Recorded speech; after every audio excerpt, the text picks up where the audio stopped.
नमस्कार दोस्तों, मैं आज पुत्रदा एकादशी की कथा सुनाऊंगी। पुत्रदा एकादशी की कथा सुनाने से पहले इनके महत्व को जान लेते हैं।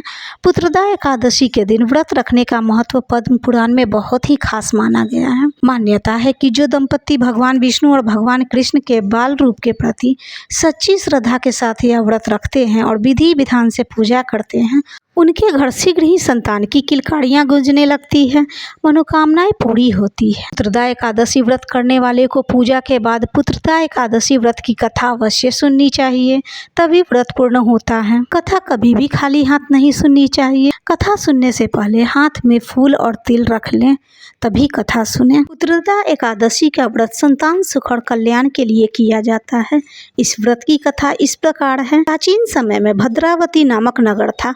वहाँ के राजा सुकेतुमान और रानी शैव्या बहुत धर्मात्मा थे, लेकिन उनके जीवन में एक बहुत बड़ी कमी थी। उन्हें कोई संतान नहीं थी। राजा और रानी इस कारण अत्यंत दुखी रहते थे।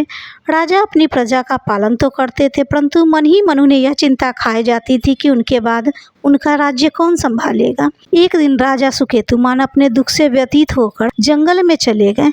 वहाँ उन्होंने एक सुंदर सरोवर देखा, जिसके पास ऋषि मुनि तपस्या कर रहे थे। राजा ने उन ऋषि मुनियों को प्रणाम किया और अपने दुख का कारण बताया। राजा ने ऋषि से कहा, मेरा कोई भी संतान नहीं है, मैं निसंतान हूँ। ऋषियों ने उन्हें पुत्रदा एकादशी का महत्व बताया और कहा, हे राजन, यदि आप संतान की प्राप्ति चाहते हैं तो पुत्रदा एकादशी का व्रत करें। इस व्रत से भगवान विष्णु आपकी मनोकामना पूरी करेंगे। आज पुत्रदा एकादशी है, आप अवश्य ही इस व्रत का पालन करें। राजा सुकेतुमान ने ऋषियों के बताए अनुसार पुत्रदा एकादशी व्रत का पालन पूरे नियम पूर्वक किया और द्वादशी को व्रत का पालन किया। इसके पश्चात ऋषियों को प्रणाम कर अपने महल को लौट आए। कुछ समय बीतने के बाद रानी शैव्या ने गर्भ धारण किया। 9 महीने के पश्चात उन्हें एक सुंदर तेजस्वी पुत्र हुआ। वह राजकुमार अत्यंत शूरवीर, यशस्वी और प्रजापालक हुआ।